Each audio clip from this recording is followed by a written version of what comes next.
gosh. Yeah. So, okay, how many kids do you have? 4. 4. And they're like My pretty... hidden children. Yeah. You hated children? No, my hidden children. I hated children. So yeah, when I came here, Saudi was very different to what it is now. And what was it like during COVID here? We literally had to stay inside, and if we left, we could only leave for like an hour to go for a walk. Yeah, so they implemented the same rules here, and they actually used the local police force to enforce it. We were limited to a 1-hour walk a day. I can still remember this. Gosh. And that's what we love about you. Yeah. That's what makes you the realest housewife I of love Riyadh. We actually saw you in a mall. Zara. In Zara. Oh. We saw you in Zara, or I noticed you, and I was like, I know this lady from somewhere. Trip to Turkey, Uh-huh. and I got a severe dose of food poisoning, and I almost died in sepsis. It was incredible. He really pulled out all the stops. He booked a table in the window of the Burj Khalifa, tallest building in the world, beautiful window seat with the candles, and he was dressed all nice, and it was lovely. And I always remember him. I'm like, at the beginning when we saw some of your posts, we're like, is this directly about us? We're like, Which part? I don't even know now. Your bio is nicer than James. If the Real Housewives was in Riyadh, who would get the cast? Yes. Oh my goodness. This is a good one. I wish I had more time to do this. Welcome to Inside Saudi. Today is a super exciting day. Like, we have waited for this moment since we started, and there's no perfect time than right now. So we have our first guest live on the podcast. Like, this is something really special. This lady is absolutely amazing. She is so magnetic. She has been in Saudi for 7 years, and no one's really known about her until like 3 months ago, maybe. She is so authentic. She speaks the truth. Riyadh's realest housewife. It's Mama Sandie. Woo! honestly, we've been so excited. For some reason, it just felt right. Like, there's so many people we want to talk to, but something felt right about talking to Mama Sandie as our first guest on the pod. And like, you know, we want to have so many guests moving forwards, but something felt right about this. And you've got to go with someone who feels good, natural, authentic. Riyadh's realest housewife, coming face to face with Riyadh's funniest housewife. Just kidding. Someone that brings the energy in. You know, we want to start with a bang. Yeah. We want to just give you the goods. And this is such a good episode, honestly. It was hard to stop. Like, I was like, come on, we got to wrap this up. We could go on for 10 hours. Yeah. But it's going to be a good one. So settle in for Mama Sandie. She gets into everything, you know, from her injury, from, you know, how she went like homeless at 18, ended up in Saudi Arabia, you know, met like the man of her dreams, and now she's here. She's been here for 7 years. There was moments where she wanted to leave, but she stayed. She gets into all of it. And so this is definitely a good first guest episode. Settle in. Here it is. This is so exciting. Okay. You know what? I want to call you Mama Sandie. Yeah, that's fine. People Yeah. probably don't call you. Do they No, call you that in purpose? Nobody calls me Sandy anymore. Yeah, Mama Sandie. It's just Mama Sandie. It works. It like for some reason makes so much sense. This started from my teenage daughter's friends. Yeah. So they've always called me Mama Sandie since I came to Saudi, Mama Yeah. Sandie. And it was actually my daughter Yeah. and her best friend Amber who set my TikTok up. Oh my gosh. Yeah. So, okay, how many kids do you have? 4. 4. And they're like My pretty... hidden children. Yeah. You hated children? No, my hidden children. I hated children. I love children. It's adults I don't like. Oh my god. I'm only joking. Yeah, I have 4 kids. Yeah. Yeah. But they're quite spread out, right? They're spread out. So my eldest is almost 24. Yeah. My eldest girl is 20. Yeah. Then I have a girl of 16. And my baby is 7. Oh. Beautiful. Yeah, I've been a mummy my whole adult life. And they all don't live here? No, so I came here. My eldest is a boy. He went off to the military just before we came to Saudi. He was very young. And I came here with my 3 daughters. Yeah. At the time, they were 13, 8, and just months old. Yeah. Tiny baby. Yes. Yeah. my God. And to look at them now, it's like, wow, they've literally grown up in Saudi. It's amazing. So you've been here about 7 years? Year 7 now, yeah. Wow. That's crazy. I'm still new. Yeah, I know. Still new. I know. I love how you say that. But you've probably been here through like so much crazy change. I actually can't picture you here 7 years ago. Like only having seen you on TikTok in the last, 3-4 months. Yeah, I know. Yeah, this is the thing. People assume that I'm new here. So I get, welcome to Saudi. I'm like, yeah, thank you. I'm still new anyway. But it's year 7 here, month 3 on social media. I did do a social media stint before, back in 2012. I was a fitness influencer back in the day, one of the first ones. Yes. Yeah, we'll talk about that later. Yes. So when I came here, Saudi was very different to what it is now. I hate this before and after mindset that everyone seems to have at the minute. Before, like, as if we've all come here and saved the day. We haven't. 100%. For me, it was a time to just be a mum. I've been alpha female my whole life, working, hustling, grinding, 3 jobs, 3 kids. I was a single mum for many years. Life was very different to the life that I live today. And for me to come here, it was an opportunity to just pause, take a break away from the corporate life, working life, just be a mum and a wife. Yeah. But it's more difficult. It was more difficult, really. Honestly, I know, because that's the same for me. It's moving here. It's like you can finally, not that I have, like I had that experience of, but I worked back in the UK. And so coming here, it's like, look, you don't have to work anymore. You can just be a mom, like whatever. And it was such a nice opportunity to just focus on that. And it's pretty rare. Like most people. Yeah, I mean, this is the thing. Like, it's not now, from where I'm from in Scotland, most people, they work because they have to work. I'm blessed with a choice. If I decided tomorrow to go out and work, absolutely, no problem. I don't have a husband that's telling me not to. But I have the choice now, a choice that I didn't have before. And just to have that choice that's probably the biggest blessing that I've had. Yeah. And I feel like living here, there's no judgment around that, whether you work, whether you don't work, whether you're a stay-at-home mum or not, because everyone here has such big families. Yeah. And it's a blessing to them. So being able to be here and spend time with your family and bring them up is kind of part of their culture as well. Yes, very much hands-on. At the same time, what I want to add to that, just to, give a clear picture of me and my position, and, I like to talk about the real stuff. The biggest blessing coming here was being able to be at home. But for me, it was also the biggest challenge because I had never been a stay-at-home mum before. And I had this huge identity crisis. And that was really, really difficult to navigate. Suddenly I'm at home with this baby, had a bit of postnatal depression. Happy to talk about that if anyone wants to chat about this later. Yes. And I found it quite an isolating and lonely time. And then we hit COVID. So really, I probably came at the most challenging time of my life and of, social life to come to Riyadh. Yeah. And it was very different. I wasn't as happy then as I was now. And I'm happy to talk about this. And what was it like during COVID here? Because I know back in Australia, we were in lockdown. We had to wear masks. We couldn't leave the city. Yes. Like we couldn't even go to the country, which was like 3 hours away. We literally had to stay inside. And if we left, we could only leave for like an hour to go for a walk. Yeah. So they implemented the same rules here. And they actually used the local police force to enforce it. So we were in a compound at the time. It was a new compound. It was very quiet. It was 20% occupancy. 50% of those people were locked out of the country when the border closed overnight. We had no warning. And we were limited to a 1 hour walk a day. I can still remember this. Oh gosh, traumatized. 1 hour walk a day. And we would just walk round and round and round in this compound. They were doing police cordons on the outside of the gate, so you couldn't leave between certain hours. For example, if you had to go to a medical appointment or a pharmacy appointment, you had to take a license letter. We had an app that you had to show that you had been vaccinated to enter any shop, any supermarket, any building.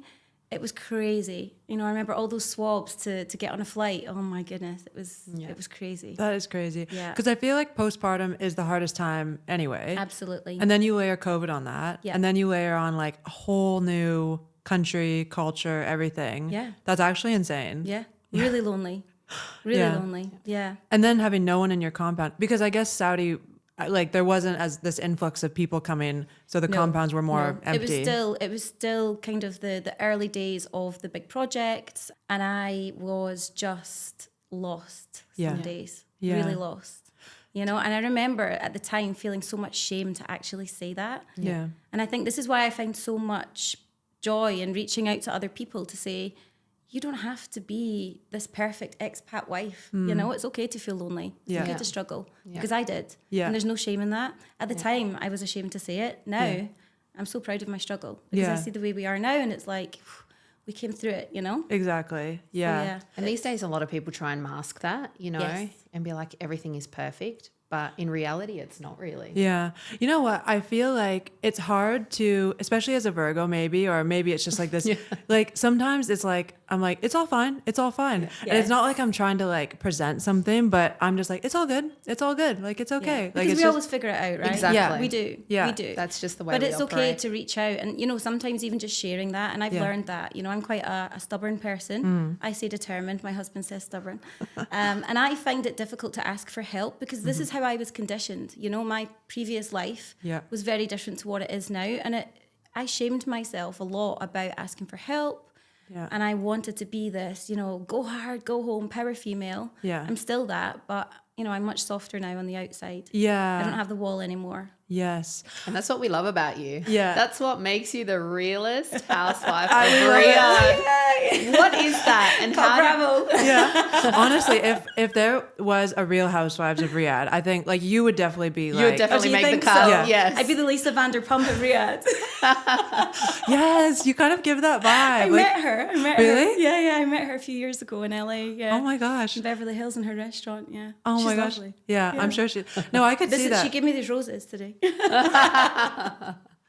No, honestly, I feel like they need to. I was on a holiday recently and like it was in Bahrain and there's a lot of people who've come from Riyadh and they're there. And it's probably similar to how you feel when you go to Dubai and you're like, I feel like there's so many characters that people around the world don't understand. Like there's these really interesting characters. It's like, I was even looking at myself. I'm like, I'm sitting here by the pool. I have a nanny.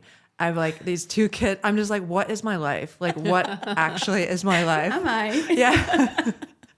But it's like a funny character. Even myself, I'm like, if someone saw this, they'd be like, that girl is ridiculous. And I'm like, We have to have a word with ourselves Yeah, sometimes. I know. I do this, have a rain check. I'm like, I think I'm stressed. What am I stressed about? I know. But Oh my yeah, gosh. the authenticity thing for me is a huge factor. And Yeah. you know, I always say if someone has to tell you they're authentic, then that's a red flag. Mm-hmm. But for me, it's just about being unafraid to just be yourself. Yeah. You know, like I'm unhinged. Like I am crazy at the best of times in a good and, you know, unharmful way. But No, yeah. it's difficult for me to watch content coming out of not just Riyadh, but anywhere that creates this image of perfection. Now, I am a perfectionist. Again, back to the Virgo thing. It's in me. You know, I like to look good. I like to be eloquent, speak well. But I also adore real and raw character, you know? And I think if you want people to listen to what you have to say, you have to be real. And that includes owning your scars, owning your struggle. It's not about negative talk. One thing I can't stand is the toxic positivity. And it is everywhere. Yeah. Okay. And this is what harmed me back in the day. Yeah. This is when I first came here, when I spoke about when I struggled and I thought, I'm not doing this properly. I'm not doing it right. I'm not the expat wife that I need to be. And this is because I was making comparisons based on someone else's highlight reel. Yeah. Yeah. So yeah, for me, it's important to just put myself out there. And I laugh. I am a state on TikTok. I've got the cap on and my legs. Yeah, I love I'm it. a hot mess on That's the skill just run. you. That's what people know you I'm by. just like, this is just me, you know, at home. Yeah. When I go out, I make a bit more of an effort. Yeah. I'm quite glamorous. But when I'm on TikTok, it's more about allowing people to see that it's okay to just, you are enough. You can just show up. You are enough. You do not have to have an Instagrammable breakfast or pretend you like matcha. Yeah.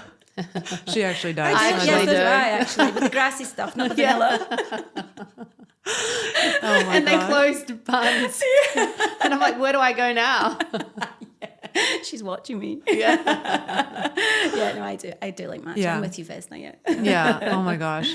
No, I think that's why you're like magnetic, like, and people are loving you on TikTok because we actually saw you in a mall. Zara. In Zara. Oh. We saw you in Zara, or I noticed you, and I was like, I know this lady from somewhere because you kept popping up and you were wearing a cap and a blazer, like I remember it. And I said to Carly, because we were just quickly in there, and I was like, I think I know this lady. I think she's on like TikTok, Instagram. She's like, oh, I'm not sure.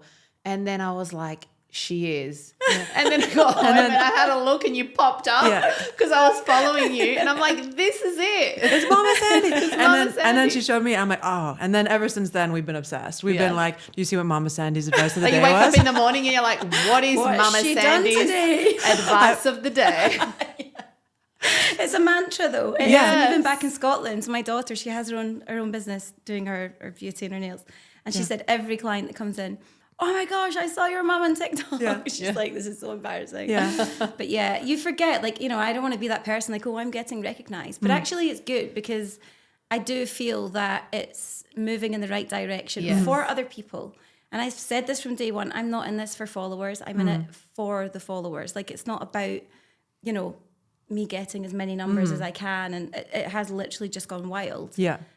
I didn't expect it. I didn't set out to do it.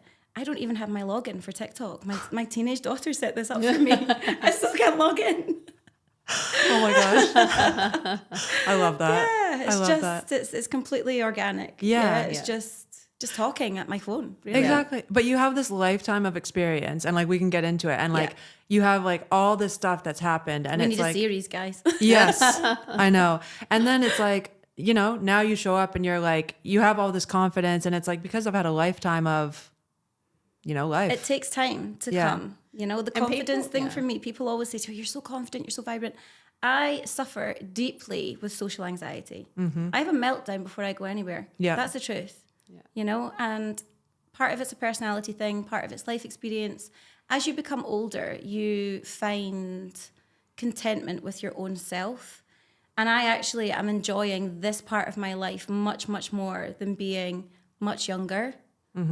You know, and I think I'm getting better with age anyway. So I think so. Whiskey, you know. I think True everyone Scottish does. style. Yeah, and that comes with the life experiences as well. You know, you live, you grow, you learn, and you know, like even my mum says to me, you know, if it was only this mind when I was younger, because you just mature as a person, and you would have handled so many different situations and scenarios differently back then if you had this mindset today. So it definitely makes sense. Yeah, I mean, I look back and, you know, sometimes I wonder, like, how did I cope? How did I do it? You know? Honestly. I am my own biggest inspiration. That 18-year-old girl, for sure. You know? If I could talk to her now. Can you give us a little bit of, because obviously I've seen your post. It's like 18 years old, had a baby, homeless. Like, talk us through just a little bit of. So I was pregnant when I was 17.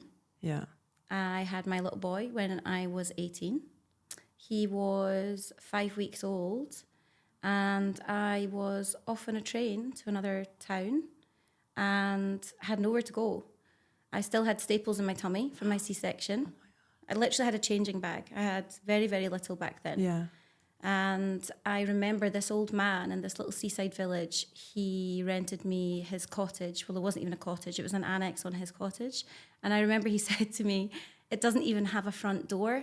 You have to walk onto the beach to get into the annex. So I always remember going over this boardwalk with my baby in this pram, you know, into this little, and I remember I had nothing. I literally had to put like flattened cardboard onto the floor. There was nothing. Like he had carpets in some of the rooms, no furniture, nothing. I literally had to start my life from scratch. Now, I've always worked. I worked full time.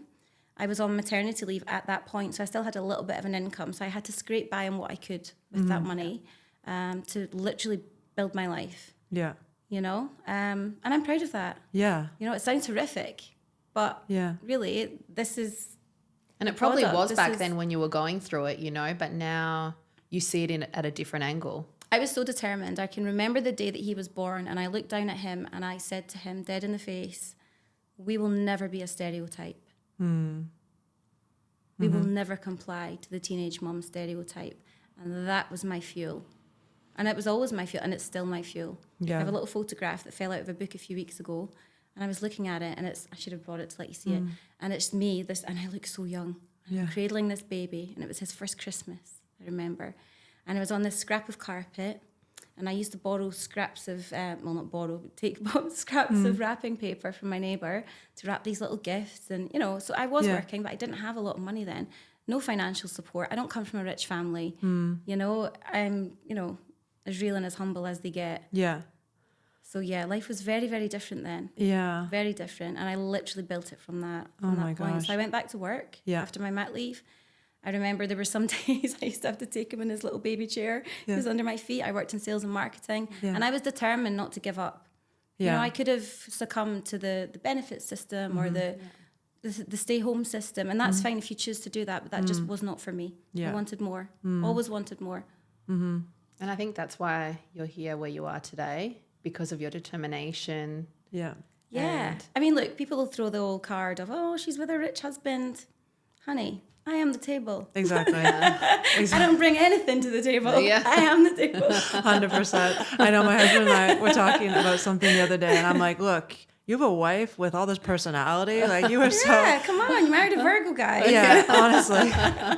You all need to hear this, guys. Yeah. All three of you.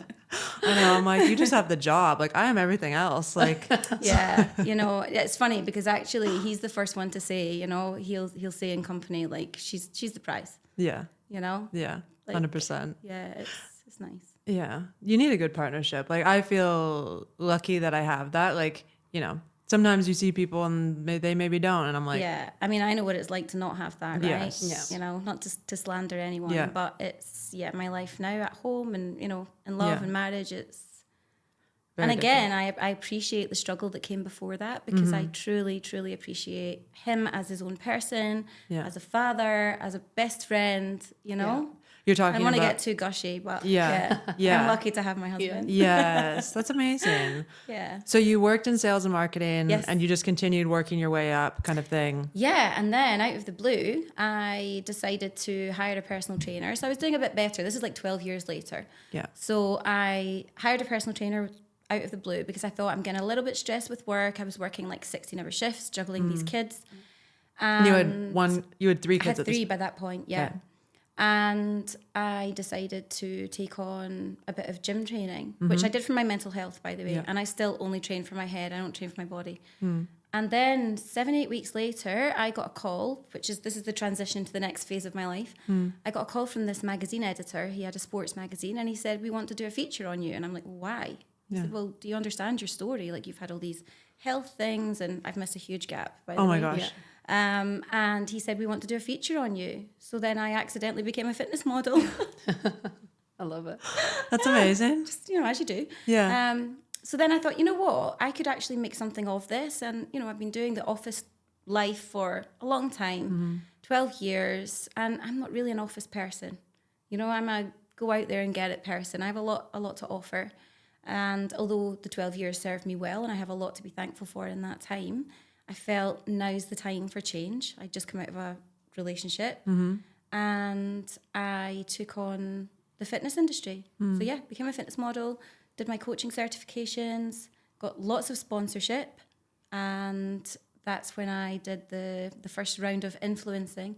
I hate that word influencer. Yeah. Can we have another word? I know what you I mean. know. Because I'm a de-influencer. I know, I love that. Because that. like the thing is, I don't know about you, but before I came here, I didn't like I had social media following, but like it wasn't like now. I just worked in communications, and so I knew the steps you had to take to like grow a social media following. But it's like probably people come to you like I'm always giving tips and stuff to my friends, Yep. to my family. Yep. That's influencing. Yes. But like, yeah, I hate that word Yeah, too. it's just such a stereotype, Yeah. isn't It it? is. And as I've already mentioned, I don't like stereotypes. No. Yeah. No. Yeah. Yeah. So yeah, that was my transition into the fitness industry. Yeah. That was cut fairly short because I became very sick. Okay. I was on a trip to Turkey Uh-huh. and I got a severe dose of food poisoning, Campylobacter, which I'd never heard of. Okay. And I almost died from sepsis. Wow. So how did I've that? had sepsis twice in my life. The second time was saw last year. Oh my God. And Okay, you I got saw it that. here? No, it was from a kidney infection. So how did that turn into sepsis? It just like an infection So you didn't. sepsis is always a secondary illness, Yes, and it comes with very little but fast warning. exactly. And it's a silent killer. It is a silent killer. I know people who have sadly not come out of the other side Really? of sepsis. But it started with the food poisoning. I was due to actually go to Mauritius and do a big gym launch in Mauritius from Scotland. Yeah.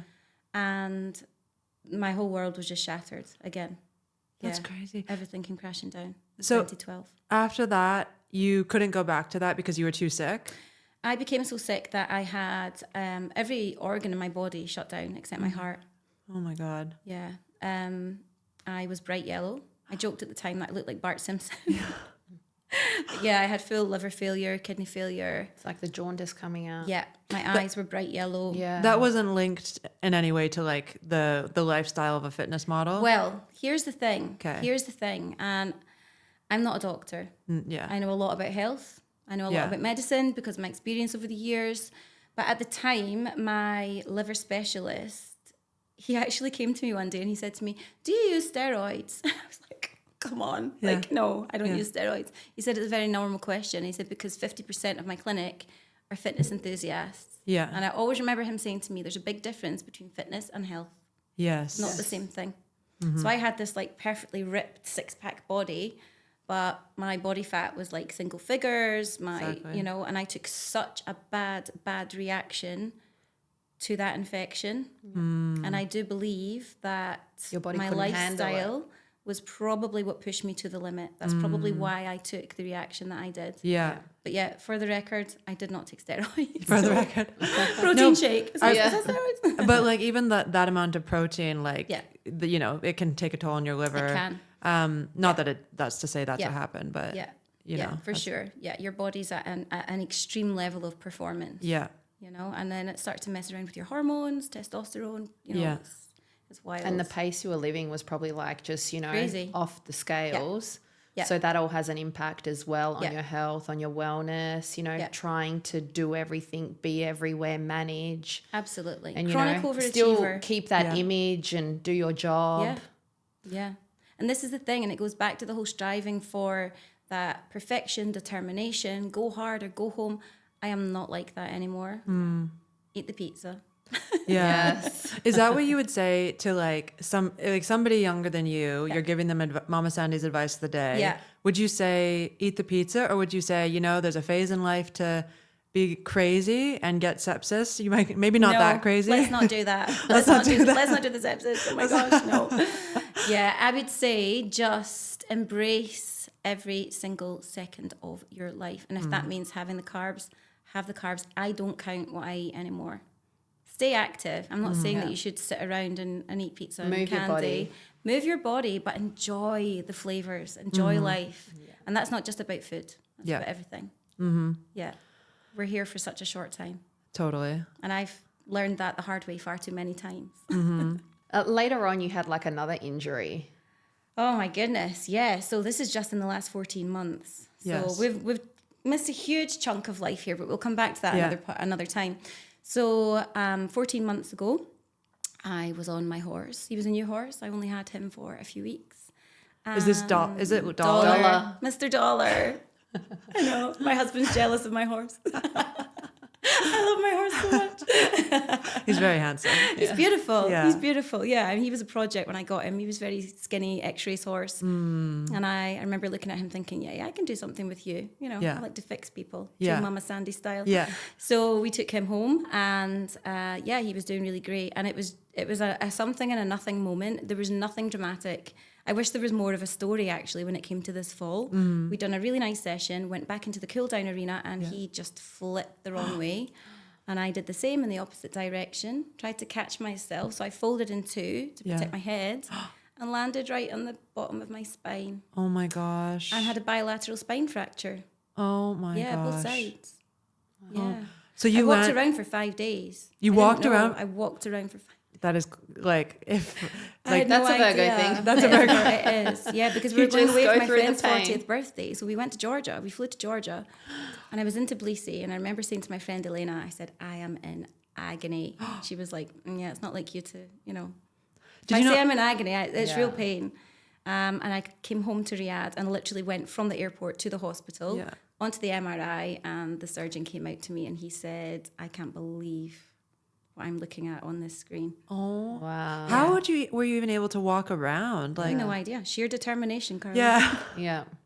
Toxic determination. It's all good. I'm fine. Yeah, it's just a bruise. Yeah. I was like, oh, it's fine. It's, Yeah. yeah. Oh it's my wild. gosh. Yeah. And so then what? Did he put you in like a full body cast? What happens when you have a spine? Yeah. And I tried to avoid that actually because, Yeah. the 1% toxic vanity in me, I don't want to wear that thing. But it was really painful. Yeah. So then he said, you have to rest. So my husband made me a bed on the lounge floor. So I was like, oh, we're back to 2002. Yeah. Here I am on a mattress on the floor. Life's done full circle. Oh my So I'm gosh. lying there, laid out. It was great, actually. My neighbours were bringing me like meals on wheels, and I was Yeah. like, I'm just going to lie here a little bit longer. Like, Yeah. we'll milk this for some more food. And yeah, I mean, once you turn a corner with it, it heals pretty quickly. Okay. I chose not to go down the surgery route. Had I taken the surgery route, the recovery probably would have been quicker, which is crazy to think about.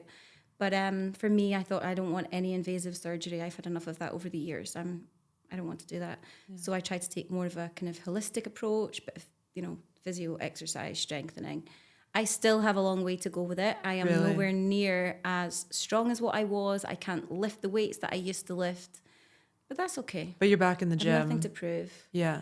Yeah. I mean, I say back in the gym loosely, like I haven't been in the gym this year. Okay. Because You're moving your body. I'm still in winter holiday mode, guys. Yeah. Come on, it's January. but you look so good. You're just a naturally small person. Yeah, I am. It's genetics. Yeah. Although if you could see my dad, you would argue that. My dad's I did. I saw him on Did your you see him? Yeah, on Grand your Bob. TikTok. He's a big guy. Is he still here? He's still here. Yeah. Oh, he's in. Still here. He's in He's in Riyadh. Riyadh. Yeah. Oh, Yeah. amazing. I didn't say I was coming today because he'd want to come. Then it would have been double trouble. Yeah, I wouldn't get word in. Like, He's like podcast. guest number 2. Grant Bob. Yeah, he's here. He loves Saudi. Yeah. He loves it here. Yeah. Why does he love it? I think it's the surprise factor, the surprise element of how much he just adores being here. The weather, the people, the hospitality. We're Westerners, and let's be honest, we are fed this idea I know. before you come here that it's going to be like this, it's going to be like that, me myself. Let's throw this open. When my husband first mentioned coming to Saudi to me, I said, "Do not even finish that sentence. I am not going there." Imagine. Yeah. It's the I'm ashamed of misconceptions that. I'm and ashamed that I yeah. actually used to feel that way. And I always say to anyone who hasn't been, 1, you must come to see for yourself. And 2, it is the most misunderstood country in the world. 100%. Exactly. I just, to raise daughters here is incredible. Yes. So yeah, for my dad to come here, he had exactly the same mindset. He came and he's like, I'm a bit apprehensive. And he came and he's like, this is marvelous. Never want to leave. Yeah. Like, Yeah. uh-oh. Yeah. Yeah. You're like, yeah. Sorry, Dad, you have a visa. It expires. Yeah. And that's exactly why we started this. Yeah. Because we came here not knowing anything. You come with all these misconceptions. You're so frightened. But there's really nothing to be frightened of. It's completely different to what people perceive it to be. Yeah. I find that the Saudi hospitality is so relatable as Yeah. a Scottish person. There are so many similarities to Yeah. the family culture Yeah. and the open door policy. You go in somewhere, you'll get fed and you're invited in, you talk to random strangers and you're interested in, oh, thank you for coming here. And this is Yeah. what it's like in Yeah. Scotland. Yeah. We're not like the rest of the UK. Yeah. It's like that We're level very of open door. appreciation. Yeah. I lived in the UK for the last 7 years and I'm obsessed with Scotland. Like it's definitely my favorite of the UK because I'm Canadian. Yeah. And it just reminds me more of Canada. Like I love British people too. Like I love English people, but I don't know. There's something very different about Scottish people. Like they're just, nobody feels like a big city person. Like everyone is just like down This is to very true. Yeah. This is true. We're all just little villagers. Yes. And that's how I feel living here as well. That's how I explain it to everyone. I said, this is like a village. Yes. Yeah. It's like because my background is Serbian. It's when Wow. you go there and you're literally in the village. Some people don't have showers. Some people don't. So we go there with my kids and they learn so many lessons and see how fortunate they are to be where they are. And when they go there and see everyone there. Yeah. So it's kind of like. When they go to Serbia. Yeah. Yeah. Because they don't have half the things. Even This a is quarter true. of the things. It's very different life. It's a very different life. And, I love to take my youngest one there because to watch her be horrified at, things that are very normal. Yeah. In Scotland. Yeah. She's like, you only have one bathroom. Yeah. What did you do? Did you have to queue? And I'm like, oh, did you have to queue? Like, Now we have like 3 like 10 bathrooms. bathrooms in every house. Like, Yeah. Honestly, this is something I worry about because like I grew up in Canada in a really tiny town, like, and I appreciate other people I meet because you can kind of tell when you meet someone that they're like grounded in something that's not like they weren't, didn't grow up rich. They didn't grow up whatever. And I'm like, what am I going to do with my kids? They're like, my daughter's like, Mommy, can you just order me that? I'm like, no, I can't just order you that. Like, get a grip. Yeah, this is the biggest conflict we have in our marriage, actually, because I always try to keep kids grounded and humble, and I want to give them less. And my husband, on the other hand, he's like, well, if you're in a position to do it, why wouldn't you? And that's an interesting debate topic, actually, Yes, because why definitely. would you give your kids less? Why are you choosing to deny your children anything? Yeah. It's not about that. You can still give them and not have an expat brat. You know, and this is my mission to keep their feet on the ground while their head is in the clouds. Yeah. And you know what? Less is more because they need to know how hard, their father works in order to provide, what sacrifices we had to make as well. Yeah. And it just can't be handed to them on a silver platter. This is But you true. do not want them to be without and then getting made fun of by other kids as well. So it's that, happy medium where you're trying it's a social to pressure, isn't it? Because when you're in an environment where everybody is affluent and everybody has, all these materialistic things, it's difficult. My son looks at his baby sister and he's like, what? What? Yeah. You would never have had. It's crazy. And part of me, like I'm able to give to her in ways that I couldn't give to him. Yeah. So there is an element of that as well. Like I want to be able to do things that I could never have done for my other kids when they were so small. What is it like? Because it's kind of like you had 3 kids and then you had this one a bit like, it's almost like 9 being 2 years. different. 9-year gap. Yeah. Yeah.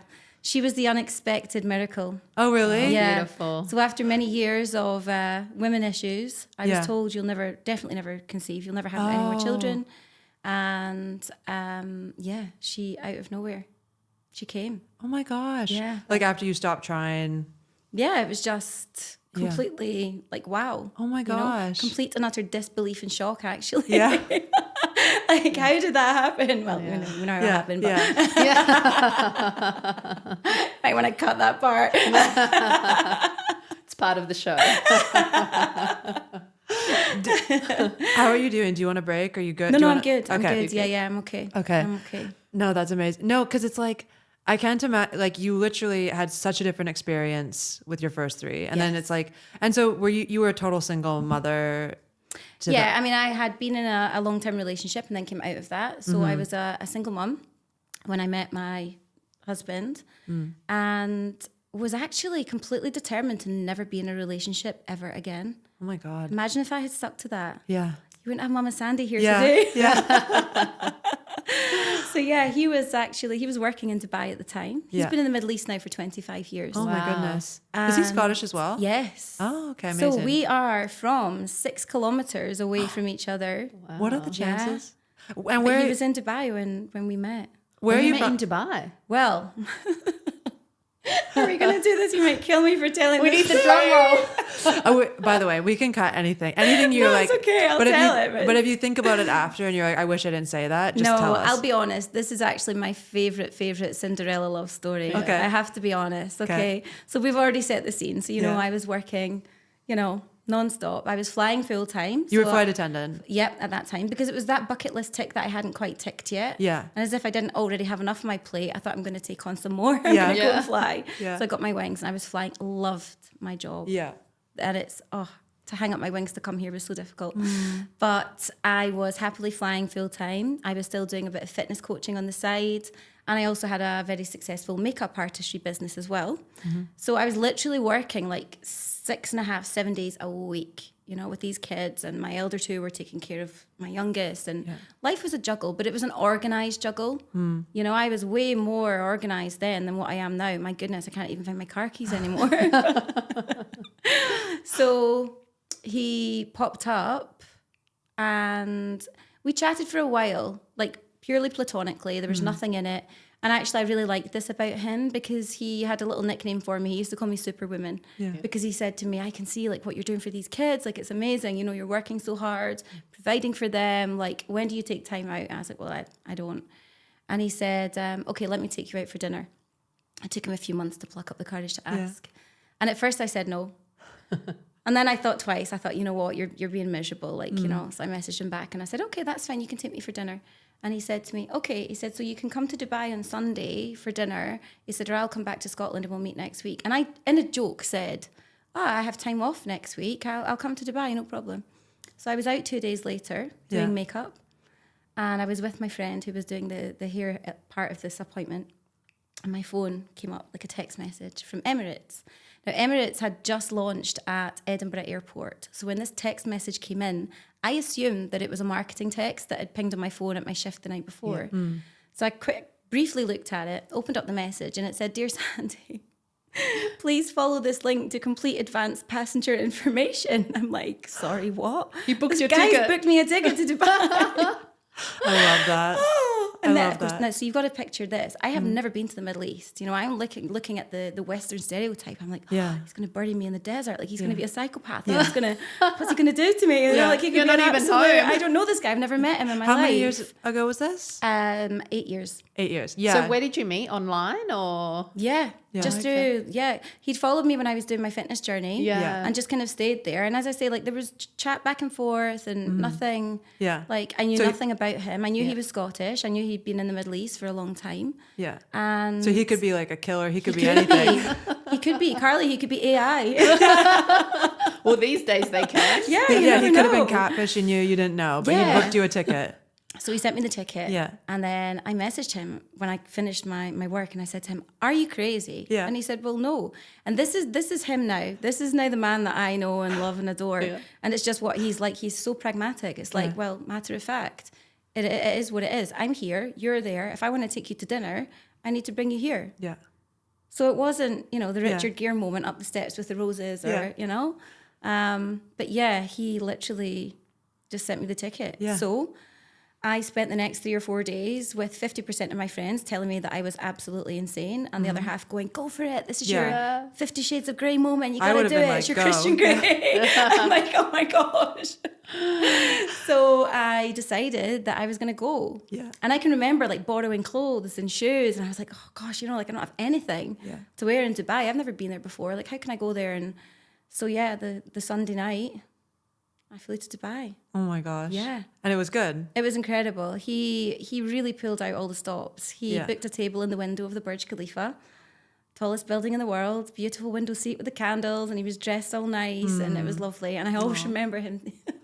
He sat there and he said to me, well, there's one promise I can make. I said, what's that? He said, things can only get worse from here. And they haven't. That's just a Scottish humour. Yeah, yeah. But yeah, it's and the rest is history. We literally just when I met him, I thought, I know you, Yeah. and I've never experienced that with anyone before. It was like that. You just old had that soul, feeling. Yeah. I know you. That's Yeah. sweet. That's Yeah. beautiful. This is what I respect about that too, is like, if you know that you want, it's like he knew he wanted you. He's like, gonna do everything to get it. I'm not gonna like hold back, gonna book the ticket, gonna book the expensive dinner, gonna book and it's like, go for it. Yeah. And that's where like sometimes men falter. It's like, just if you want it, go for it. And if you don't, then it's like, well, Yeah, he does have the old fashioned masculine mindset when it comes to this. But you need a bit And of that's that. really important because for me, although I'm this strong, powerful alpha female, actually he's allowed me to come out of that and step into my feminine energy more than I ever have. And it's lovely, Yeah. you know, to just be needy sometimes. Exactly. Yeah. Yeah. Yeah, I mean, I don't even know where I'm going half the time. Like, when are we going? Where are we going? Yeah. Yeah. Completely different to what I was before in Oh a my good way. gosh. So, Yeah. And you Yeah. deserve it after Yeah. everything you've Finally. been through. Yeah. Yeah. It's so nice. Oh my gosh. Okay, should I switch gears a little bit? I have a funny question for you. okay. Who's Jane? Who is Jane? Who's Jane? I know. Jane was born on TikTok. Yeah. So one of the most popular videos that I did, I think, you know, most of the Middle East now have seen it. And I was in a really bad mood this day and I sat in my bedroom, my little cap on, and I was like, sat on the bedroom floor, probably, I don't know, having a little stormy huff about something and nothing. And I just started to have a rant about things that expats in Saudi Arabia do. Yeah. And And they're all real. So Yeah. Jane is Jane's a cocktail of every single expat woman that I've met who annoyed me. Yeah. Because you've obviously met a lot because you've been here 7 years. I've met a lot of people. Are I've they met a lot of getting worse people. or have they always been bad? I mean, I don't know. I tend to not be around them Yeah, anymore. yeah. But no, you have to find yourself first. People will say to you, find your people. No. Find yourself first. The right people will navigate towards your energy. Yes, exactly. And this is where I went wrong. I felt I had to fit in certain environments. I don't have anything bad to say about anyone, by the way. You know, I'll poke humor. Yeah.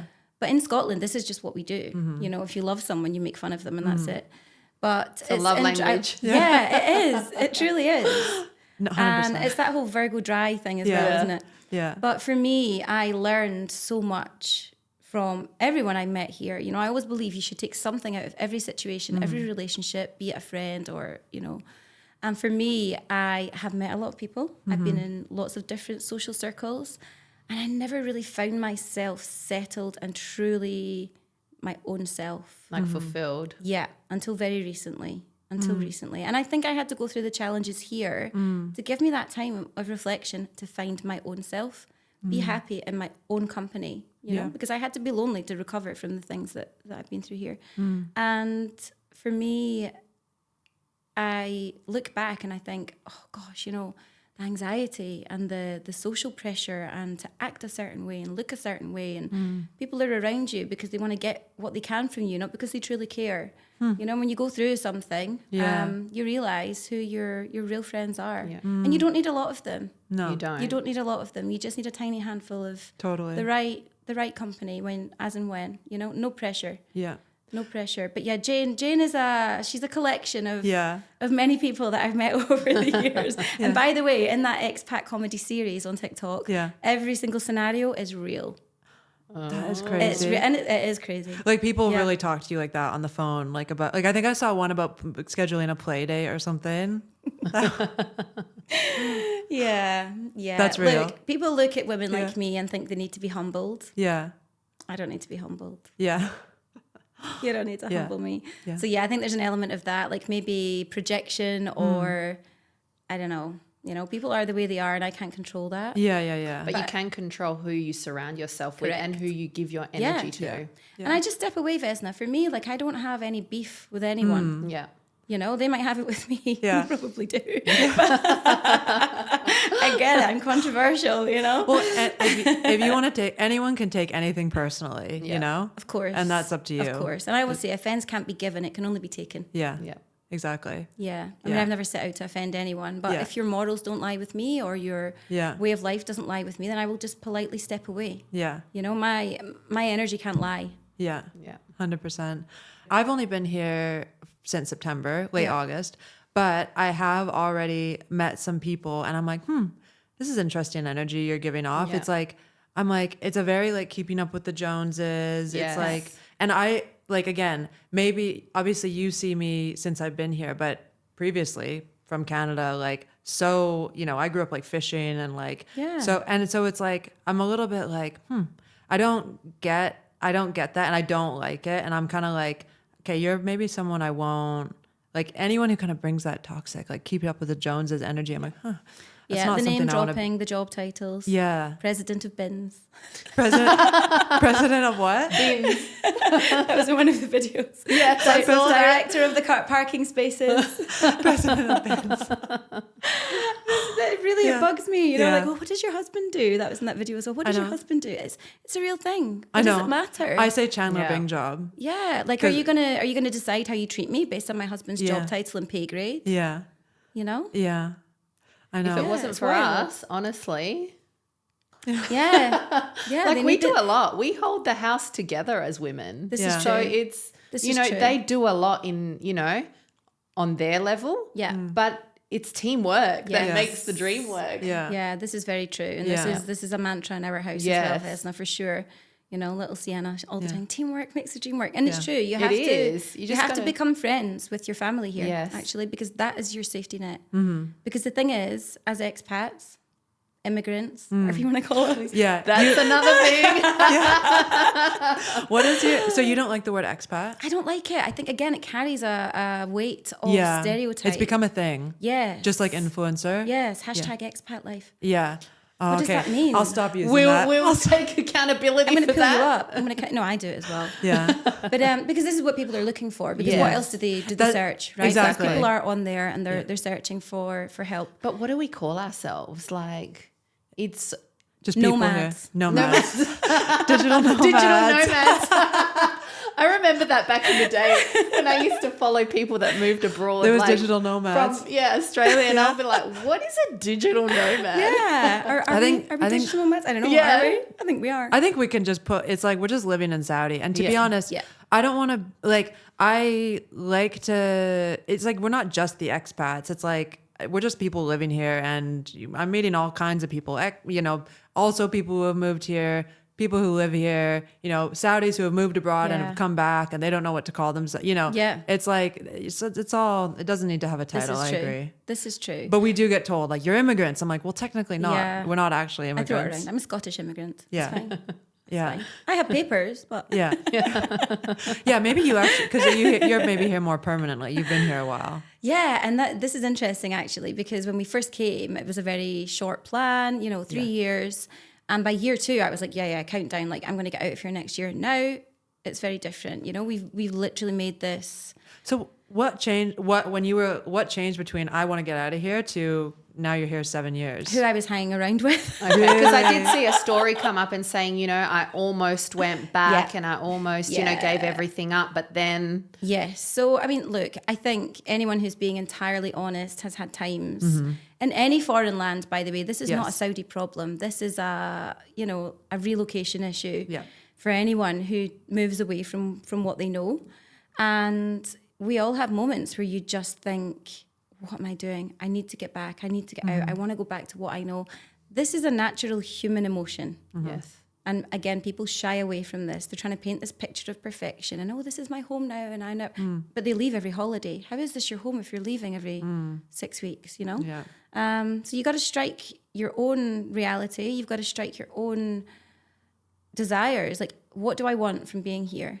Do I want to make it my long-term home? Because now we have opportunity to do that, with the premium residency. We can now buy property, which is fantastic. But none of us are Saudis. None of us are going to be Saudis. And I dislike this condescending attitude of people out there as content creation trying to make out that they are the founders of this nation. Yeah. Because they're not. Yeah.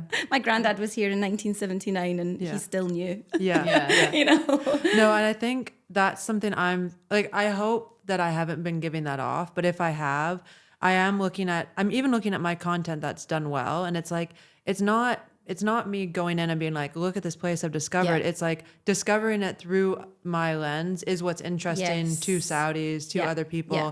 It's like, oh, like they have camel milk at the grocery store. Yeah. Like, and it's being yourself. It's not trying to pretend that you're some expert about Saudi, because I'm not. And, your natural reaction to coming across things here is not condescending. What's condescending are the posts that display a level or a lifestyle that you must comply with this, Yes. or you're irrelevant. That's the angle. And there's a lot of that. Really? I don't even think I follow those people. Yeah, no, I don't either. No, I don't. Yeah. It has to be real. Yeah. It has to be real. Okay, so it's not us. No, Maybe sometimes it's us. And We apologize in advance. no, you're fine. You're fine. I'm like, at the beginning when we saw some of your posts, we're like, is this directly about us? We're like, Which part? I don't even know now. Your Abaya is nicer than Jane's.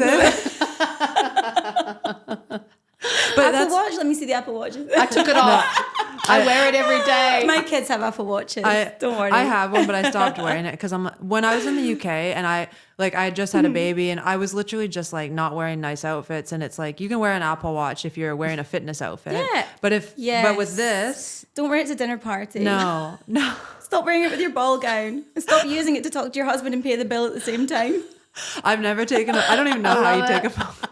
Fesness thinking back, have I ever done that? Yes. No, not with the ball No. gown and not out to dinner. I do take it off, but I do wear it during the day. Yeah, It's just really convenient. And back in Australia, I was really into health and wellness. I was super structured with what I did. And that is what motivated me and got me where I was. Yeah.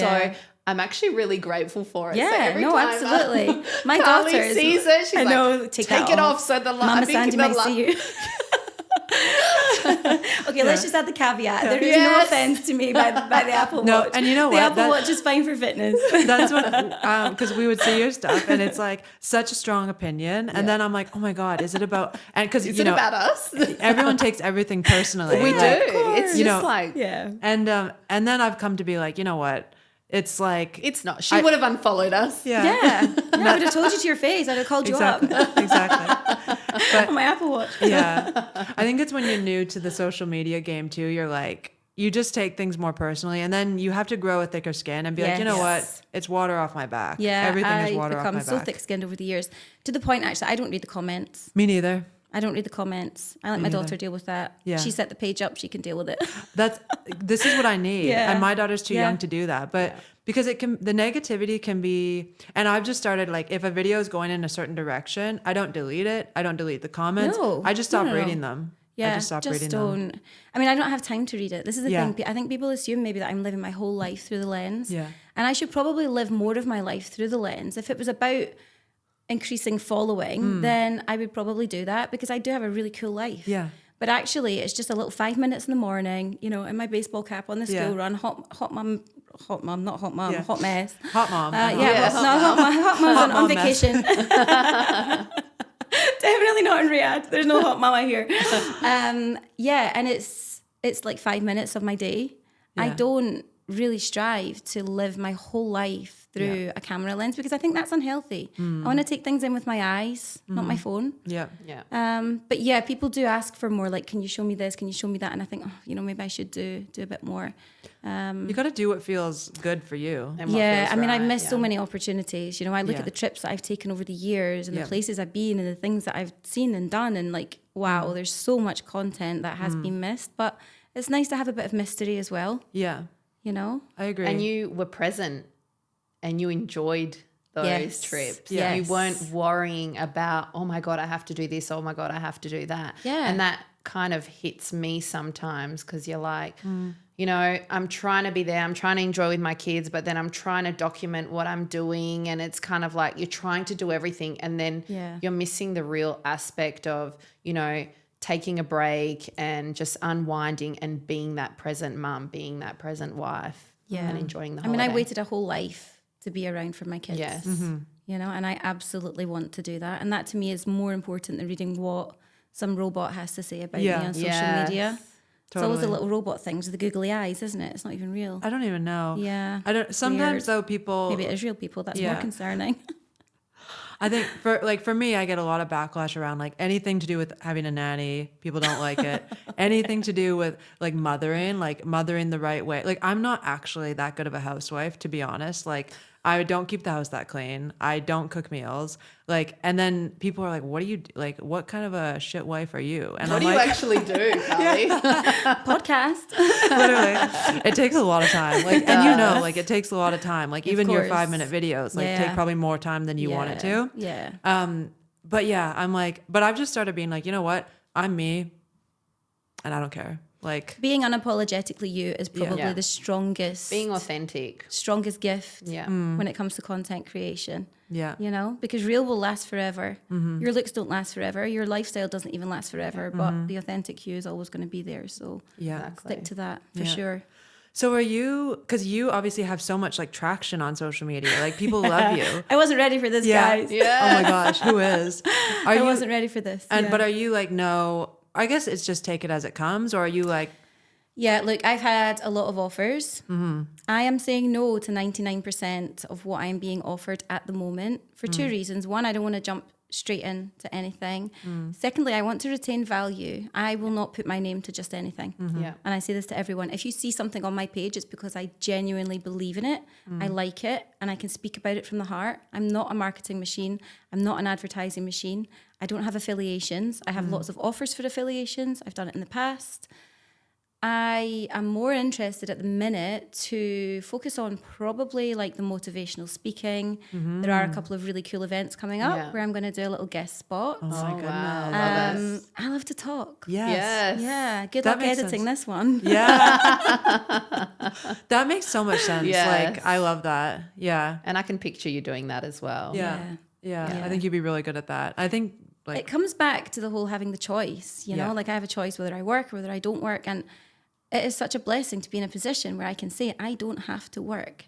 So if I put my mind and my experience and my expertise into something, I'm doing it with passion. yes. I'm doing You it can because I choose want what you to. want to do. Yeah, exactly. it's not because I have to. It's not because I'm being paid to say something or being rewarded to say something, you know? That's fine. That's absolute zero judgment to anyone who does that because Exactly. you should be paid for your time. Yeah. You know, and there are a lot of suppliers out there that are looking for content creators to do things for free. And I don't believe anyone should be working for free. Yeah. Absolutely not. Absolutely not. There's so much opportunity in this kingdom at the moment with new projects and new things happening and expansion. And yes, if you want to go down the professional marketing advertising road, then there are opportunities. For me right now, it's not necessarily what I want to spend the majority of my time doing. Yeah.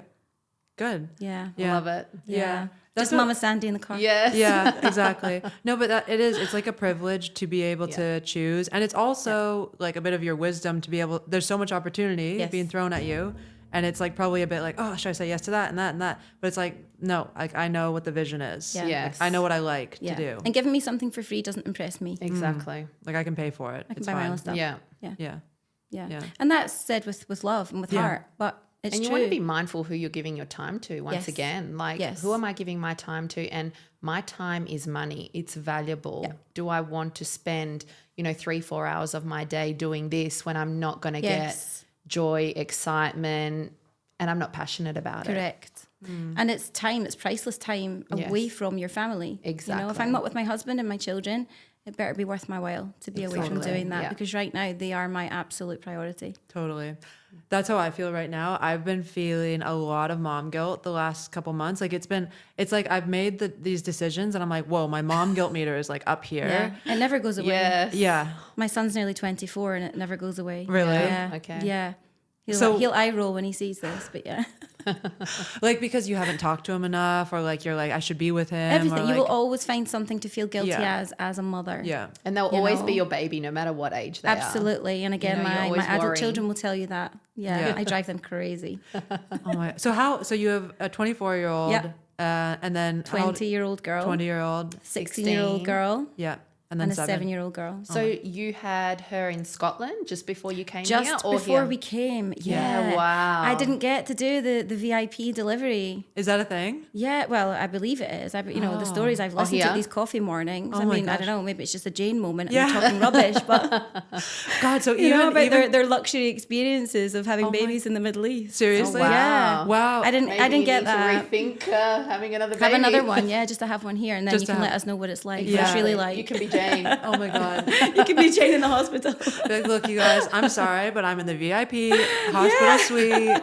I have Live from the You'll get the delivery room. special influencer one as well. 200 nannies were there. 10 doulas. 10 doulas. I had a blow dry. And I was getting manicured, so it's fresh. Oh, I was in a room with 3 other mothers and babies screaming at me all night in an NHS hospital, and the only Yeah. privacy was a curtain. We had to share a bathroom. Oh my God. I gave birth Yeah. at home the last time, and my husband watched me poop my pants. So, Nice. literally. But We're I, very raw here. Oh yeah, it's a man's world, really. yeah. Oh my God. Yeah, Well- it was. Yeah, I would have loved to experience the Middle East, I think- delivery, but no. I think the NHS is great. Listen, I have nothing bad to say about it. Over Yeah. the years, they have served me well. They have Yeah. saved my life. They saved Yeah. 2 of my babies' lives. Yeah. They, I had premature births and phenomenal care. Yeah. Phenomenal care. It's a shame they're under the pressure that they're under Yes. financially and otherwise, resources. But my experience of the NHS, Especially God. midwives. Yeah. Yeah. I really like the midwife system Yeah. in the Yeah. UK. But then you guys also have some good, I mean, I know you have some good experience here with the hospital healthcare Probably system. too much experience with the hospital. Yeah. You know, So- Vesna also has, this is why it's like extra relevant because she's also dealing with a back. Oh, okay. So we can Yeah. talk about that privately. But yeah, I had a fall, broke my coccyx bone. So both of my discs have gone. Yeah. I'm having very bad hip and sciatica pain, Yeah. like very chronic to the point where like I'm in pain 24/7. Yeah. So I'm trying to manage that at the moment and I'm trying to find the right people to go to. But on another note, like I've been to the hospitals here 16 times, not just for Yes. me, but like, you know, my kids, their teeth, broken arm, broken leg, you know, all different things. And I can only speak highly of the, you know, healthcare system The here. healthcare here It is phenomenal. Yeah. Honestly, I have Phenomenal. never experienced anything like it. Like in Yes. Australia, we have a very good healthcare system and I'll never deny that. But here it's just like if you go to the hospital there, it's kind of like you go to hospital, they'll do whatever little tests they have to do. And then they'll be like, okay, go check with your GP. And if you're like dying, come back kind of thing, you know? But whereas here, you go to the hospital and they're like, okay, you have to have an MRI, you have to have bloods. We have to know everything is okay before we release you true. kind of thing. So they're very thorough. And it's not like go back to your GP. It's like, no, you stay here and within 2 hours you'll get it, Yes. the results, and we will get you onto the medication and you go downstairs and you get your medication right there. Yeah. And it's kind of all there. You don't have to do anything. My son broke his leg, unfortunately, overseas. He got some crutches that go under the arms. So he went to his first day back at school and all his underarms were swollen from the rubbing. Like, you know, you're walking around all day being, you know, senior school.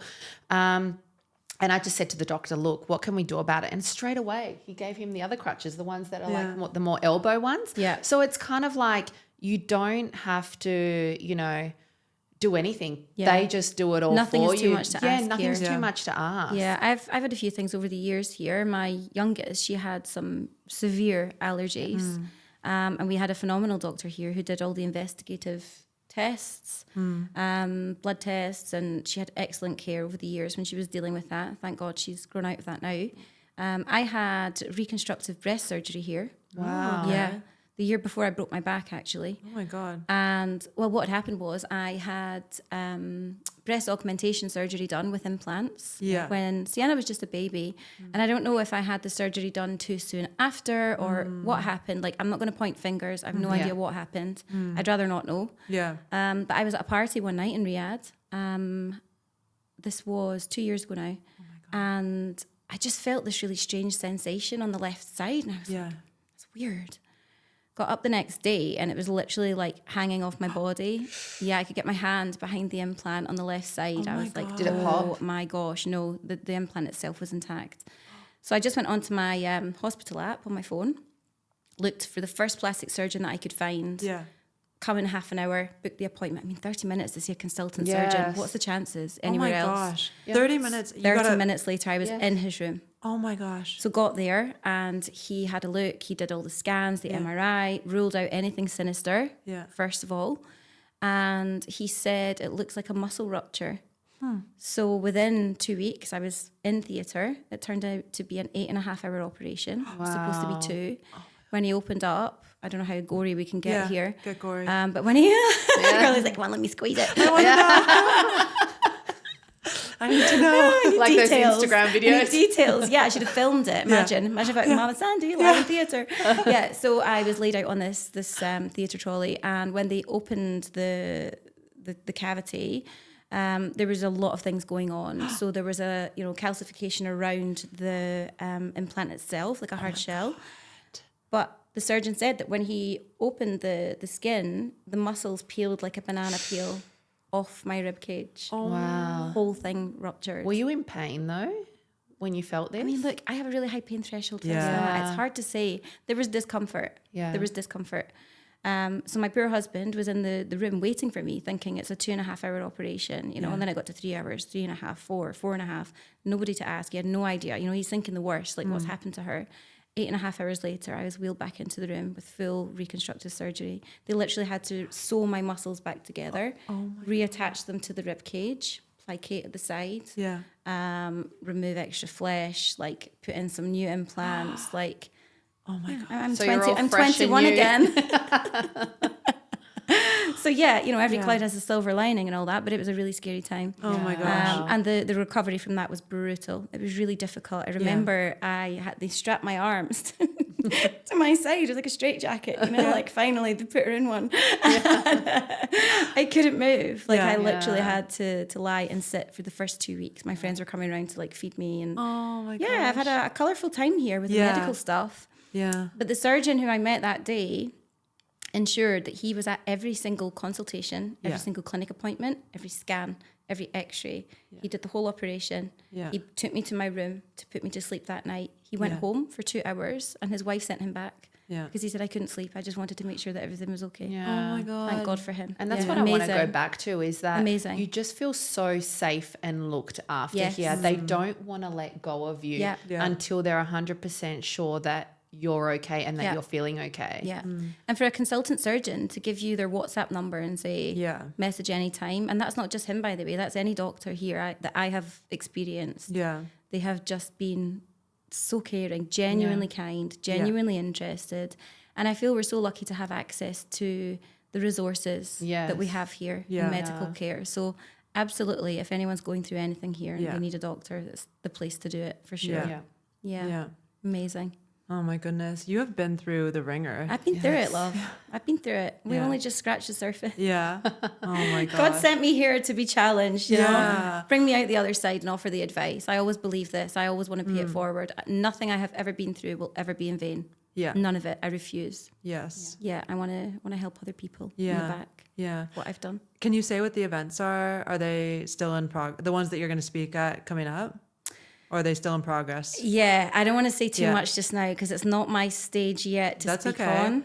That's okay. But all will be revealed. Yeah. There's a couple of really nice things actually. Things that are, and again, I will only do it if it's something I truly believe in and it's close to my heart. Exactly. Because how can I stand there and lie? Yeah. Or be fake? Yeah. Are you thinking of doing know? any business ventures on your own or anything exciting in the pipeline? Look, there's I have a few ideas. Yeah. But again, it's trying to cut that fine line between what feels like work and what feels like passion. Yeah. Totally. I've always been passionate about anything I've ever done. You know, I've never done black and white jobs. I truly believe that you should do what your heart tells you to do. And I always remember my dad telling me when I was very young, he said, doing something you love means that you will never work a day in your life. Yeah. And I've always just gone with that. Yeah. You know, I was a super bright kid at school, did really well in my exams, could have gone on to do, you know, the medicine, the lawyer, whatever my granny wanted me to do. And I just thought, it's not for me. I don't want to be at a desk. Yeah. You I think know? that's a good gauge. And that's what I'm feeling too. I'm like, does this feel like work or is this fun? You know? It can be both. Yeah. Absolutely can be both. Yeah. Yeah. But I mean, I'm coming from the corporate world and that felt like work. That was not fun. Yeah. It's not. It's the It's- grind, the 9 to 5 Yeah. grind. Yes. Yeah. And this is this feels fun. Yeah. But even now, it's with that gauge and the mom guilt and all these things, it's if it feels fun, then we're good. Yeah. You know? Yeah, for sure. Yeah, you have to enjoy what you do. Yeah. Yeah, I mean, we're And here what for... advice do you give to people to finding their crew, like finding friends when they come here? Okay, so again, find yourself first. Yeah. Find your own self first. Because I think many people coming here as the supporting partner, they have probably never had that opportunity before to have time to reflect. You know, most of us have come from a working background Exactly. because everywhere else in the world, that's what you do. Yeah. So you have to just take time. Don't force yourself into groups. By all means, go out and socialize, but just save your ace card. Don't give your all to people. Where did you meet your people? The funny thing is, actually, the people that I am closest to now, we were never close before. And my friend Elena, this is a funny one, she'll laugh about me telling this story. So we both had kids in the same nursery. Yeah. The kids were very small. And I used to see her in the playground and, you know, she'd kind of side-eye me and I kind of side-eye her. And I thought, she doesn't smile much. And meanwhile, she's like, she talks too much. You know, she's from Ukraine and I'm from Scotland. So it's like, you know, Polar opposites. Our models are the same. But she's, she used to joke and she still jokes with me, you know, you smile too much. You smile too much.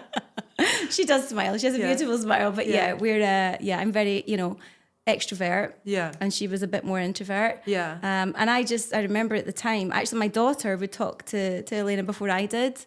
And she says, she's so lovely, she's so nice. And I used to be like, oh, she doesn't like me. Yeah. Now we're like, best mates. Yeah. So it takes time. Yeah. And again, that's about, you're not going to rush a friendship. You wouldn't rush a relationship. I mean, who am I to say that? I did. But, you wouldn't. We did. Yeah. Okay, we all met did. up Okay. and we were kind of like, should we start a podcast?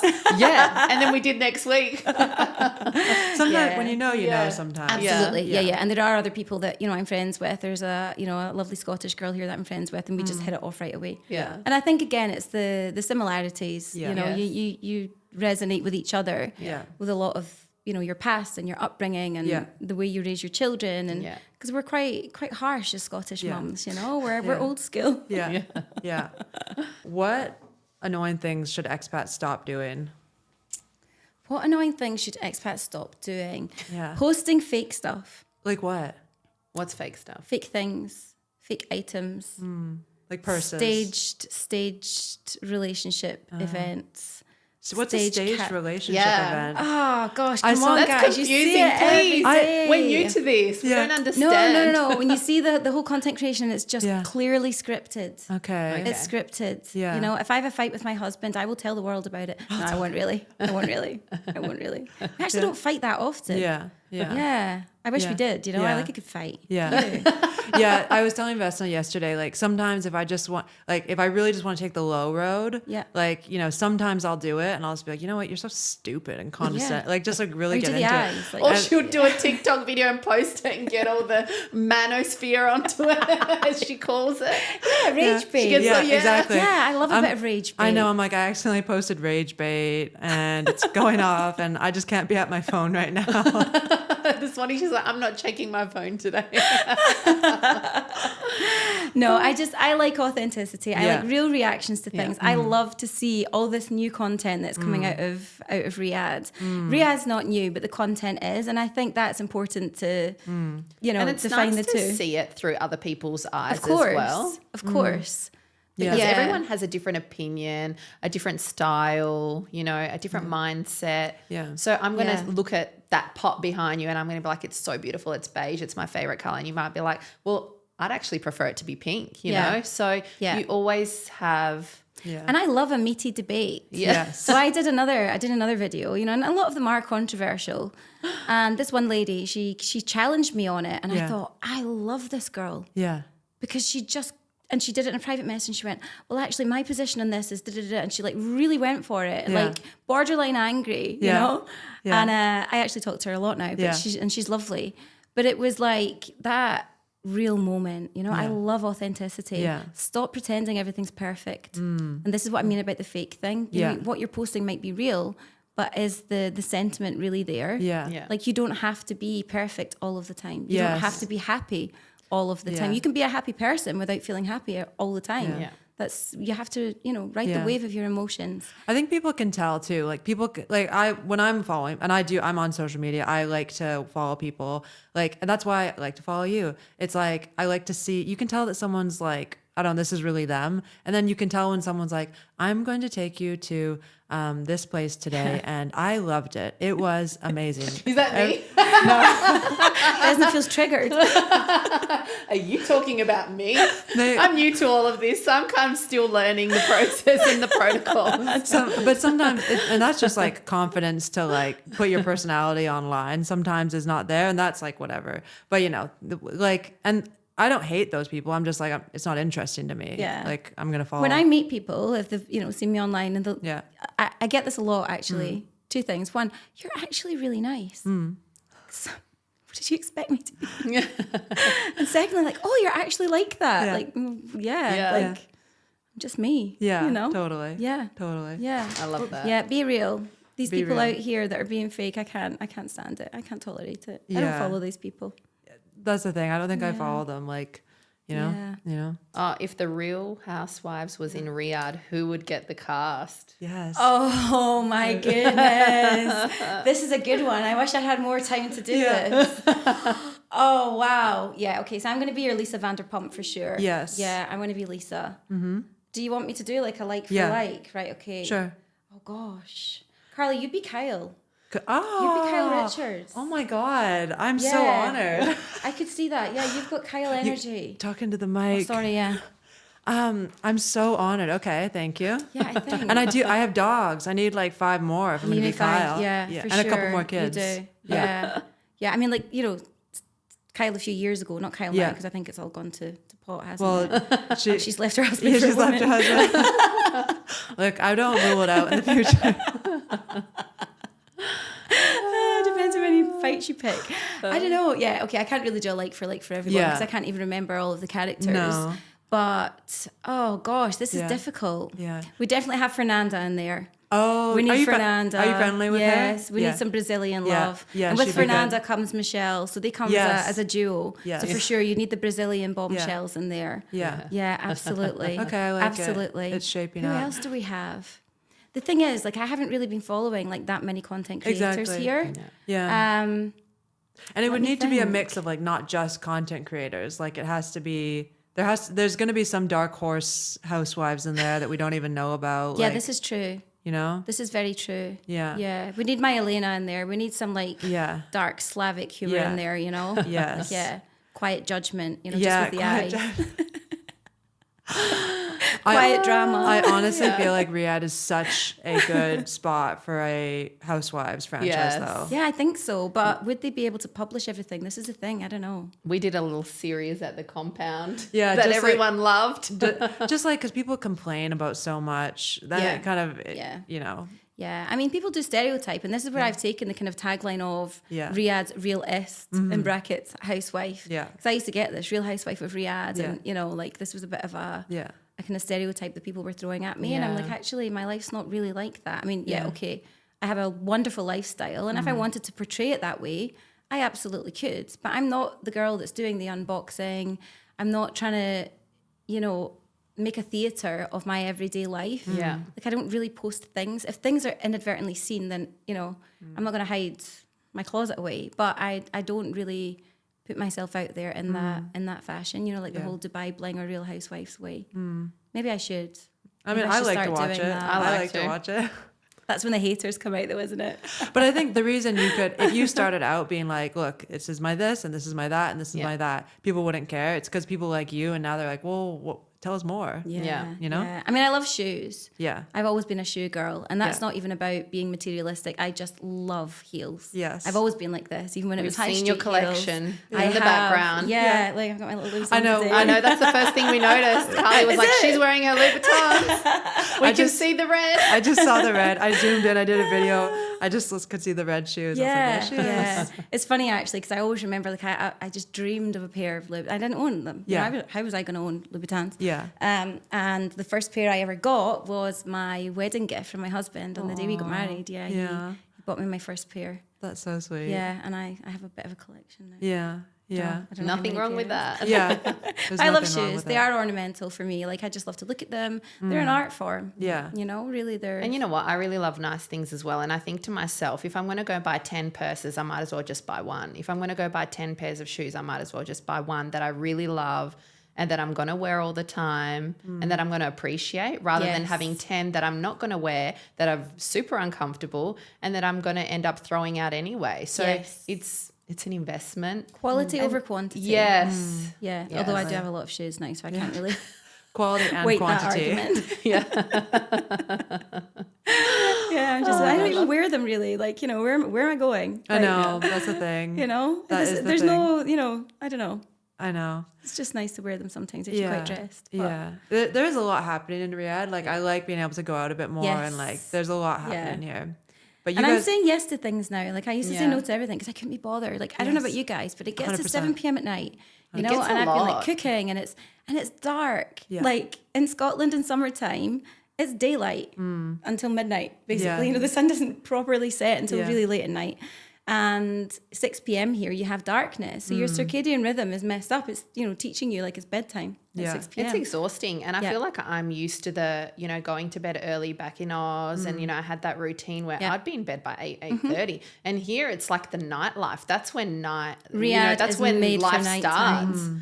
So now I'm kind of trying to get into that. And now I'm going to bed 1:30 a.m., 2 a.m. And I'm like, what am I doing? Like just, doing things that I shouldn't be doing because you're kind of used to being up all night. Yeah, so, this is true. This is true. Like for me, we're still up really early in the morning. You're up, before sunrise sometimes. Have to get the kids to school. You got to get the kids to school. Yes, it's intense. Yeah. And but Riyadh really at night time. I love Riyadh at night. Yeah. Me too. It just lights up, doesn't Yeah. it? It's incredible. It's Yeah. beautiful. They love a light bulb. Yeah. Oh my gosh. Yeah. And I can only imagine what it's going to be like in 10 years and for all these big events that are happening, it's just going to expand so much. There's just so much happening now. I feel like I would say the last 12 months, things have really gone full throttle. Yeah. There's a lot of new ventures and new businesses and investments and it's great. Yeah. Let's not let it lose its And the its amount old of cranes self, that you see everywhere, you're like, how are you guys going to do all this? Yeah. Like, this is going to be insane when it's complete. Yeah. Like, you go to Diriyah and you see everything and you're like, wow, what is this going to be like in a couple of years? Yeah. That's like, because obviously we say, and I say, like, Riyadh is like, it's changing in that like it's being built up. There's so many projects. That's why a lot of us are here, is for all these projects. But like people don't like it's such a delicate thing to say, because people don't like, as you said, these people coming in and saying it's changing. It's like, well, everywhere's changing, but there's just so much like on the ground changing. Like one day there's nothing there, and then like a couple months later you've got a whole thing there. Like it's things are happening It just so happens fast. at such a Fast pace. Yeah. I think growing is a nice word to use, because it doesn't condescend what's already here. And I think we all learn very quickly when you come here. You have a natural desire to retain the old Saudi. None of us want to eradicate this. You don't want it to be change. It's not about change. It's about a new vision, a fresh vision, and growth. Yeah. And that's really important, because the cultural pride here is so deeply set, and it's so beautiful. Yeah. And it's really misunderstood. Yeah, Definitely. And I think So- that's why, like, there's something about Saudi, because I don't want to live in Dubai. I don't want to live in Dubai. I Like- just went there on holiday and I was like, this is too much. It's overstimulating. Like, it is a beautiful place to go, but I like the simplistic life, and that's what my life was like back in Australia. Like, we lived in a smaller town, Perth, where it wasn't as busy as your hustle bustle Sydney's and Melbourne's. But that's how I feel like here. I feel like I'm at home, that it's like a bit more simplistic. Yeah, like, it's I mean, not I so have crazy. friends who came here and they've gone back to the UAE because they didn't settle They in can't Saudi. adapt. Yeah. And it's down to the individual. Dubai's not for everyone, Saudi's not for everyone, Scotland's not for everyone, but it's for some. Yeah. And I think, again, there's this area of judgment on people for, oh, you couldn't settle in Saudi, or oh, you went to Dubai. Like, to me, whatever. Yeah, we're all whatever. different. We all have different And life will vision. take us different paths, Exactly. you know. And at different times of your life, different places suit. Yeah.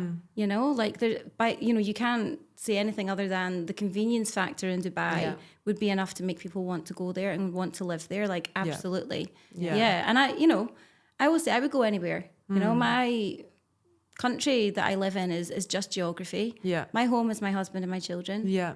And I would take that anywhere. Yeah. I would take that anywhere. That's But for super now, sweet. it's Saudi. Yeah. Yeah, and I'm happy here. It's, I've worked really hard to make my own self happy here. That's not a Saudi problem. That's a me problem. Yeah. And I've thankfully overcome a lot of the challenges that I had when I first came here. And I like to talk about it to hopefully help other people. Oh my Yes, gosh. definitely. Like, So this much is to the come. thing. Like, I come to know. Mama Sandie. I'll help you. Oh my gosh. Well, keep us posted. We'll be at your next event Yes. when you're Yeah. speaking. We'd Let love us to know. come. We'll come and support. I will let you know. Yeah. And thank you for course. being our first Thank you guest. for having It was me. so Yeah. beautiful Thank you to so finally much. meet you face to face Yeah. and be able to have a chat. I know something about you where like we don't know who our first guest should be, but I love her, and we want, if she's And we down, both kind of mentioned you. We're like, Mama Sandie. And we're like, yes, that's the person. She's our girl. Yeah. Oh my gosh. My dad's loving all of this. He's like that, because you go places and people are like, oh, Mama Sandie. And he's like, I can't believe this. Yeah, I can't believe he's this. like, I'm Mama Sandie's dad. Yeah. And Granddad Bob. Yeah, exactly. I'm good. I love it. We might be onto something there. Yeah. Oh my God. Honestly, he would do well on TikTok. Yeah. If you Granddad could Bob's figure- advice You of need the to do a day. TikTok with Oh him. my goodness. Oh my goodness. Like if he was back, like starts here, then goes back to Scotland and just continues Yeah. it, like I'd follow that. Yeah, for sure. I'll put it to him tonight. Oh my gosh. Well, that thank could be you. your new business venture. Okay. Thank you. Thank you so much, guys. Thank you. Thank you. Bye. Bye. Ciao. Masalama. That's it.